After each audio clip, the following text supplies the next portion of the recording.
Shreya group of కంపెనీస్కు చెందిన 80 కోట్ల మోసంపై నాగిరెడ్డి నలుగురు సహచరులపై ఎఫ్ఐఆర్ నమోదు కావడంతో దేశవ్యాప్తంగా సంచలనం రేపింది.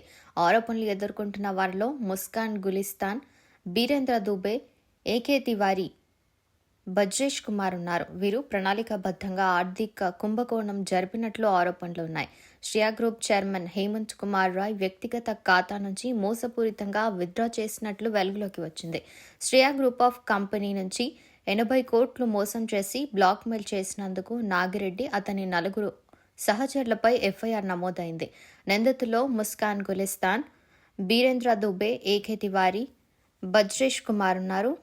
ఈ మొత్తాన్ని Shreya group of companies chairman Hemant Kumar Rai వ్యక్తిగత ఖాతా నుంచి మోసపూరితంగా తీసుకున్నట్లు దర్యాప్తులో వెల్లడైంది. నిందితుడు ఇంటి పునర్నిర్మాణం, ఇతర అవసరాలతో సహా తప్పుడు నెపంతో డబ్బు తీసుకున్నారు. చైర్మన్ తిరిగి చెల్లించమని కోరగా నిందితుడు నిరాకరించడమే కాకుండా పరువు తీస్తానని బెదిరిస్తూ బ్లాక్ మెయిల్కు పాల్పడ్డాడు.